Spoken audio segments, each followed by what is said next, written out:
नमस्कार प्रिय दर्शकों, राहु से संबंधित चाहे जितने कार्यक्रम आज तक आप क्यों ना देख चुके हों, मैं आपसे निवेदन करूंगा आज के इस कार्यक्रम को अच्छे से समझने का प्रयास कीजिएगा। मैं पूर्ण विश्वास के साथ कह सकता हूं, आने वाले 550 दिनों में आपके जीवन में बहुत कुछ देने की दक्षता इस अकेले ग्रह के हाथ में बनी हुई है। ये वही राहु हैं जिन्होंने पिछले 18 महीनों में अपनी शत्रु कारक राशि कर्म भाव में बैठकर आपको झिंझोड़ सा दिया था, और यही वो राहु है जो व्यक्ति को सही गणना और राहु के कारकत्व को समझने के पश्चात जमीन से आसमान तक का सफर कराने की ताकत कलयुग के अंदर इस ग्रह के हाथ में होती है। 30 अक्टूबर को ये आपके भाग्य भाव में प्रवेश कर चुके हैं और इस स्थिति के आधार पर ये इस स्थान पर बैठकर आपको बड़े अच्छे लाभ देने की बाध्यता लेते हैं, किंतु ध्यान ये रखना है कि ये छलिया ग्रह भी माना जाता है। इनके अंदर सभी चीजें बुराई में नहीं हैं, बहुत कुछ अच्छाइयां भी हैं। और आज के इस कार्यक्रम में राहु के कारकत्व को ही आपको समझाने जा रहा हूं, और इसे यदि आप पहले ही समझ लें तो आने वाले 550 दिनों में जितना भी लॉस आपका राहु महाराज ने किया है उसकी भरपाई भी ये स्वयं करते हुए पाए जाएंगे, क्योंकि भाग्य स्थान पर बैठकर ये बाध्य हो जाते हैं आपको शुभ फल देने के लिए। समझना सिर्फ छोटे छोटे बारीक पॉइंट को है कि राहु का स्वभाव कैसा है, किन गतिविधियों से हमको बड़े लॉस यही ग्रह करवा देता है, और किन ग्रह स्थितियों के आधार पर यह बाध्य हो जाता है हमें शुभ फल देने के लिए। अक्सर राहु के नाम से लोगों को डराया जाता है। राहु का नाम आते ही लोगों के मन में भय उत्पन्न होना चालू हो जाता है, किंतु इस ग्रह में बहुत बड़ी ताकत है आपको श्रेष्ठ ऊंचाइयों तक पहुंचाने की भी।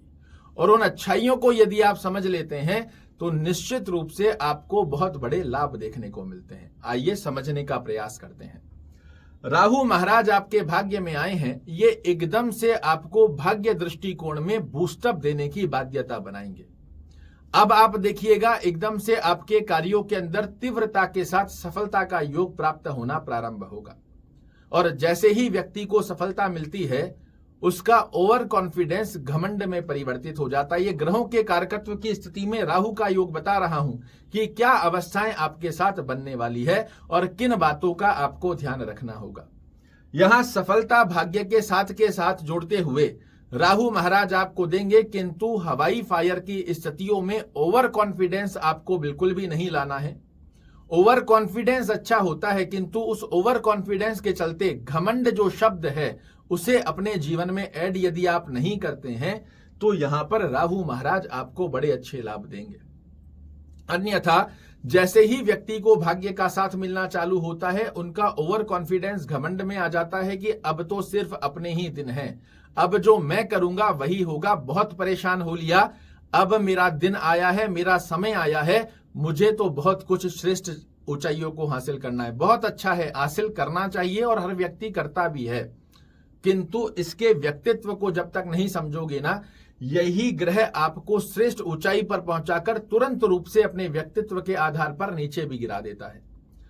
धन की भाग्यता का साथ जोड़ने की बाध्यता जब राहु आपके जीवन में लेंगे, घमंड शब्द को अपने से जितना दूर रखोगे, ओवर कॉन्फिडेंस की स्थिति का योग जितना अपने से दूर रखोगे, उतनी स्थितियों में राहु मजबूर होगा आपको शुभ फल देने के लिए। पिता की जितनी आदर सत्कार करोगे उतना राहु बाध्य हो जाएगा आपको शुभ फल देने के लिए। ये धार्मिक स्थान भी है, धर्म से जितना जुड़े रहोगे उतना ज्यादा राहु बाध्य हो जाएगा आपको शुभ फल देने के लिए। इस स्थान पर बैठकर ये पूर्ण रूप से प्रयास करेंगे कि आपको धार्मिक गतिविधियों में शामिल ना होने दे, किंतु यदि आप अपनी पूर्ण दक्षता के दम पर कि नहीं मुझे धार्मिक कार्यों से जुड़े रहना है, और जितना धार्मिक कार्यों से जुड़े रहेंगे उतना राहु बाध्यता लेता है आपको शुभ फल देने की। यहां से राहु महाराज की आपको पंचम दृष्टि लग्न पर आएगी, और लग्न क्या है? ये व्यक्ति का व्यक्तित्व है, ये आचार है, विचार है, व्यवहार है, स्वभाव है। कर्म क्षेत्र में गुरु महाराज आपको अच्छे लाभ देंगे। भाग्य के अंदर राहु आपका साथ देगा तो निसंकोच आप जीवन में आगे बढ़ोगे, और आगे बढ़ने से क्या होता है तो व्यक्तित्व की स्थितियां गड़बड़ाती है। आपके डिसीजन शॉर्टकट रास्तों के अंदर आपको ले जाने की जागरूकता बढ़ाएंगे कि अब मेरा समय आ रहा है, अब चीजें बिल्कुल प्रॉपर चल रही है, तो पिछले समय में जो लॉस हुआ है इसकी रिकवरी करने का सही समय आ गया, बिल्कुल सही समय आ चुका है। किंतु ओवर कॉन्फिडेंस, किसी बड़े की सलाह ना लेकर कार्य करना, जल्दबाजी में डिसीजन लेना, क्योंकि ये शॉर्टकट रास्तों की तरफ व्यक्ति के व्यक्तित्व को बहुत जल्दी से अग्रसर कर देता है। ये व्यक्ति को ग्रीडीनेस देता है कि अब रातों रात लखपति करोड़पति बन जाओ।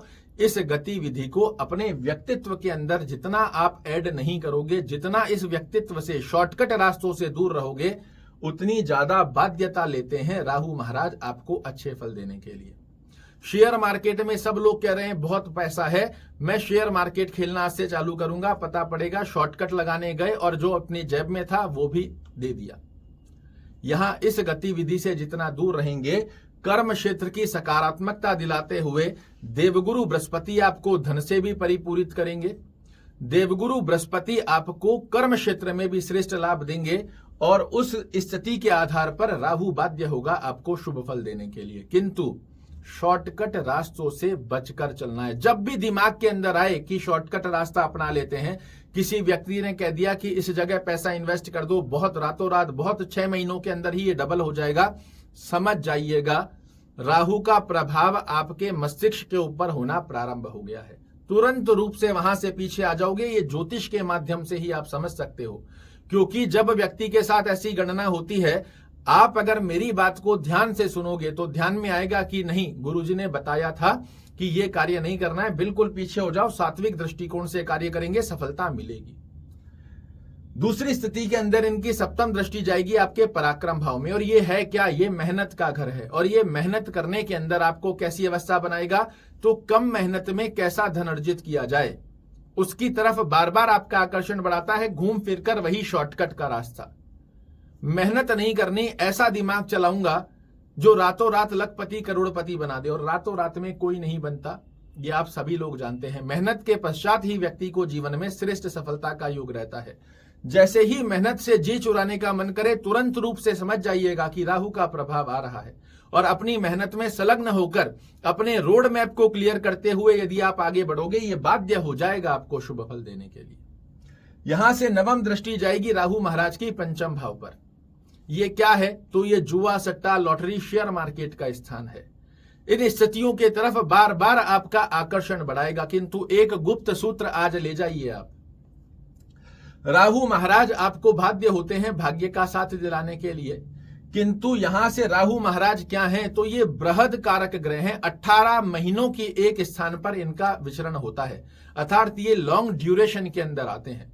शेयर मार्केट में अगर आपको पैसा लगाने की रुचि होती है तो आप प्रयास कीजिए, जैसा इनका व्यक्तित्व है उसी प्रकार से आप इनके कारकत्व को देखो। ये रोजाना सुबह से लेकर शाम तक का जो शेयर बाजार होता है, इससे जितना दूर रहोगे उतने आपके लिए लाभान्वित योग है। जितनी लंबी ड्यूरेशन के अंदर आप इन्वेस्ट करते हो, ये आपके लिए उतने ही श्रेष्ठ कारक लाभ देने की बाध्यता बनाते हैं। लॉन्ग टर्म इन्वेस्टमेंट, क्योंकि इनका व्यक्तित्व ही लंबी ड्यूरेशन का है, और ये दिमाग लगवाएंगे आपका शॉर्टकट पैसा कमाने के लिए, क्योंकि इनको कहीं ना कहीं अपना व्यक्तित्व जो राक्षस गति का योग है, इसे तो आपके ऊपर प्रभावित करना है। तो इस प्रभावित योग से जितना आप दूर रहोगे, लॉन्ग टर्म इन्वेस्टमेंट करो, आपकी एक्सपेक्टेशन से भी बेस्ट रिजल्ट देने की बाध्यता इस स्थान पर राहु ले लेगा, किंतु लॉन्ग टर्म में आपकी रुचि जागृत नहीं करेगा। इसे देखिएगा, ये सदैव आपको एक ही दिमाग लगाएगा, क्योंकि लग्न पर दृष्टि दे रहा है। सुबह पैसा लगाओ, शाम को डबल ट्रिपल चौपल करके ले जाओ, इस प्रकार की स्थिति सर्वश्रेष्ठ होती है। और जबकि सच्चाई ये है कि यहां पर आपको पैसा नहीं, जो आपकी जेब में रखा हुआ है उसे भी ले जाएगा। तो इस स्थितियों को राहु के कारकत्व की अवस्था में लेकर यदि आप इसे समझते हो, इस राहु को मजबूर कर देते हो आपको शुभ फल देने के लिए, ये बाध्यता से भाग्य का साथ आपके लिए जोड़ देगा। अब जो आपके आचार विचार व्यवहार में राहु का प्रभाव आएगा, आपको शॉर्टकट रास्तों की स्थिति से राहु महाराज नकारात्मक दृष्टिकोण ना क्रिएट कर दे, उसके लिए आपको क्या करना चाहिए ताकि श्रेष्ठगत अवस्था में हमें जीवन में मिले सफलता। एक छोटा सा प्रयोजन करो, रोजाना शाम के समय में ओम रांग रहवे नमः इस मंत्र का जाप करना प्रारंभ कीजिए। एक मोर पंख अपने मैट्रेस के नीचे लगाकर रखिए जहां आप सोते हैं। रॉक सॉल्ट जो सेंधा नमक होता है डली वाला, इसके 5-7 छोटे छोटे टुकड़े कांच की कटोरी में डालकर अपने ही रूम में दक्षिण पश्चिम कोने में रखिए। हर 1 महीने में पुराने नमक को फ्लश करना, नया नमक फिर से डालकर रखना बहुत अच्छे लाभ देगा। घर में बंद घड़ियां, इलेक्ट्रॉनिक खराब प्रोडक्ट आप घर में बिल्कुल मत रखिए। और एक छोटा सा प्रयोजन और कीजिए, अपनी जितनी भी अर्निंग करते हो उसका चाहे 1%, चाहे आधा %, चाहे चौथाया %, मैं नहीं कहूंगा 10%, 5%, जितनी भी आपकी संभवत स्थिति बनती है, उन पैसों में जो आपकी अर्निंग है, उन पैसों में से कुछ पैसे निकालकर गरीबों के अंदर कुछ भी प्रकार का ध्यान, चाहे खाने का, अभी सर्दियां आ रही है, किसी को आपने एक कंबल लेकर दे दिया, किसी को स्वेटर लेकर दे दिया, इस प्रकार की कोई भी गतिविधि यदि गरीबों से संबंधित आप करते हो, राहु के नकारात्मक दृष्टिकोणों से दूर रहोगे और सकारात्मक दृष्टिकोण में राहु को बाध्य कर दोगे आपको शुभ फल देने के लिए। आशा करता हूं मेरे द्वारा दी गई यह जानकारी आपको पसंद आएगी। कल फिर से एक नई जानकारी लेकर आपके सामने उपस्थित होऊंगा। तब तक के लिए नमस्कार।